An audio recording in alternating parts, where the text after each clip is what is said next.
I'm back, I'm biased, I'm bothered, and I am always unfiltered. If you are easily offended, this is not the place for you. But you still haven't managed to worthy up? Not to worry, let's get into this mess. We are opening up with Robyn and we're finding out that she's due and she's going to see April Kamani. That's the midwife, okay? Now she's telling us that the whole family is excited. I guarantee you they're not. But she also says that she can't complain in front of Mary. The whole thing is very feckin' toxic, you know? Anyway, we're on the couch with all the adults and they're excited. Now Christine cannot wait for this baby to be born because she's a terrible feckin' sister wife, you know? Also, it's 9 months since the family is after moving to Las Vegas. I thought that's a hell of a lot to happen, like in just 9 months, you know. But KODY says that the kids are bitter and frustrated. And I thought, Jesus, KODY, you think like, you know. And by the way, adding a baby to this already chaotic stew doesn't seem very feckin' smart, KODY Brown. Oh my goodness. Now we're in Janelle's house, okay? Now Janelle is making dinner, but the dinner like is just being plopped straight from the cooker like onto the table. Like I respect it, okay? 'Cause she's leaving the tin foil and all on, you know. This woman is done. Anyway, we find out Hunter, God love him, okay? He still misses Utah. He's withdrawn and miserable, but slightly better than he was 6 months ago. I thought, feckin' hell, that does actually sound like clinical depression, you know. Also, he's only 14 years old, okay? 14. This kid is not okay. Maddie also misses Utah. Now, these kids are killing each other, okay? They are just killing each other. And Janelle, like, Janelle is just done with it. I thought, let your mommy have her dinner in peace, for God's sake, you know? I have to say, Janelle's look on the sofa, oh my goodness. It's kind of like a cross between Dolly Parton and Jessica Simpson. She looks beautiful here. She's gorgeous. Now we're in Christine's house, okay? And it's dinner time. I have to say, Christine is giving me is giving like an Arla Keeley energy, like her look. Anyway, we find out that Aspen and McKelty, they both love Las Vegas, okay? But poor Peyton, right? Not so much, because this child is struggling. And Christine says that he doesn't have friends and that he's not into sports and that she's worried about him. I thought that's terrible, you know. I feel very badly for our child, Peyton. I don't like him as an adult, but as a child, I have a lot of sympathy for him, okay? Anyway, then I got very feckin' bothered, okay, because of Robyn. So she says that Peyton was harassing Dayton. No, he wasn't, okay? These kids are always knocking lumps out of each other. I've literally just seen Gabriel decking a tiny little Savannah until she went to the floor. That's what kids do, okay? That's what the brown kids do. And if you didn't want your kids to be part of that, you shouldn't have joined this feckin' family, you know? But apparently, Christian spoke to Peyton and she told him that Dayton could go and live with his actual dad, like, you know, if he wanted to. And apparently now these two are besties. And they walk to the school bus and back from the school bus. Now Robyn says that she's very pleased about this. Okay, okay, I thought that's grand, right? But what about how Peyton feels? Like, how is Peyton feeling, you know? Because he's a child and he's the one like that is not having a good time here. It's always specking about Robyn, isn't it? Always about Robyn. No concern for this other child at all, you know? Oh my goodness. Anyway, we're in Mary's house. Now, Mary says that Leon said that they were just kind of faking like in Vegas. I don't know how true that is because Leon says that they're like in Vegas about 50-50, you know. Also, like they are a teenager. I think that's probably normal that you would feel like that regardless of where you lived. But we did get a nugget here, okay? Because Leon says that the first time they met Robyn was at a dance and that they were with Mary, right? And they said to Mary, I think Dad's going to marry her. Why on earth would that have even been in Leon's head? Like Leon would have been a teenager, right? Leon has never had any other family other than the OG3 and KODY. That's what they knew. That's what they grew up with. So why the hell would Leon have ever said that, you know? Also, when KODY was like telling us his story about like meeting Robyn, he said it was in a church. Leon didn't mention a church. Also, when KODY said that he went to a dance, he never fucking mentioned Leon. And Leon never mentioned any of the other wives being there. Leon said that they went with our mother. So somebody is lying here, okay? I don't believe Leon is lying. Oh my God, can you imagine if Leon wrote a book? Oh my goodness, I would love that, I would. Anyway, we're back in Robyn's house, okay? And I noticed that the sink is full of dirty dishes. I thought just clean them, you know that the camera crew was coming, or else just throw them into the feckin' dishwasher.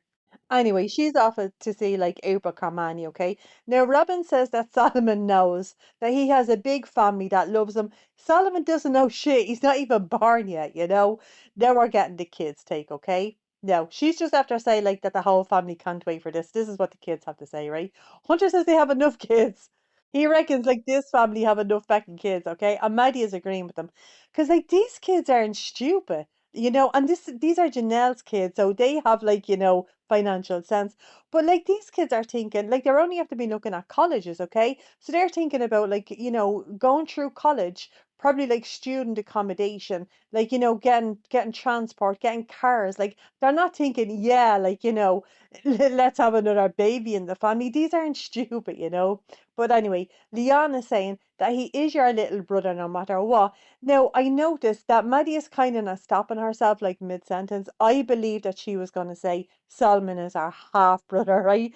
But Logan steps in to play, well, to play father basically. And he says that it is Robin's first baby in the family. The translation to that and what it means is, lads, don't be saying anything bad on camera, that you're gonna regret.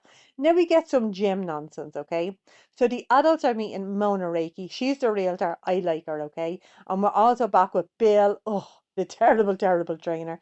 Now Christine is coming in with sense, right? Because she says like they're not in the best shape. She's right. This family is not the face of fitness. I'm telling you, just stick Christine's face on an apron with a plate of fairy cakes, an apple tart, biscuits, whatever, okay? Some baked goods, right? They would have made a feckin' fortune, okay? A tenner a pop. Everybody would have bought it. Everybody would have bought that stuff. Oh, anyway, Kody is obsessed with the sign, like for the gym. Now he says that he wants the name of the gym to be Fitness Fundamentalist, and the wives are saying it's Fundamental Fitness. Both of these names are awful. They are awful. This guy knows nothing about business, okay? Nothing. Now, Bill has given us his thoughts, but honestly, I really think this guy, he needs to reevaluate his career. And I was also thinking, like, has he left his fucking job, like, for this gym that's not going to go anywhere? Oh my goodness. Anyway, the four wives are going for a lunch date. Now, they're going to Mezzo, okay, for their lunch date, because apparently they never see each other. Like these people literally live like right beside each other. Okay, the furthest one is away is Mary, and she's only like an hour away or a mile away. Anyway, Christine tells Robin that they're looking forward to helping with the baby, and Janelle and Christine say Kody was great during labour. Now I don't know how true that is, but Mary is sharing the story. Because Kody told Mary, like when the baby was born, okay, Kody told her that the baby was a boy while he was looking at the car, so like the midwife had to let Mary know what was going on.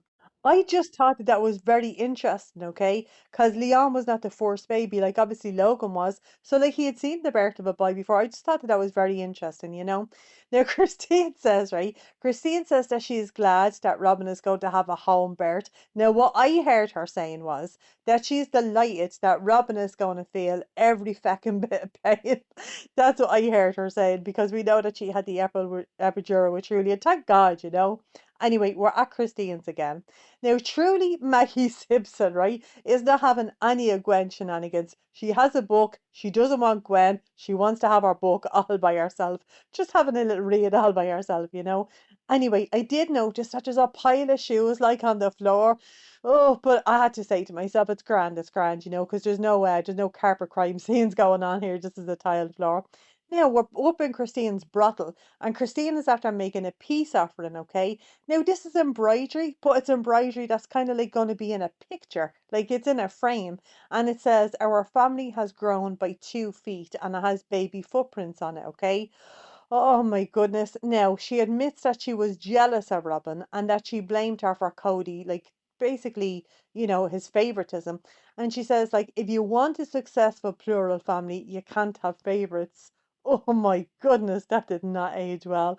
Oh, anyway, now we're back to the couch, okay? Now, Janelle says that she's as excited as she's ever been for like any of the other kids, but if the baby is born in the middle of the night, don't make her up.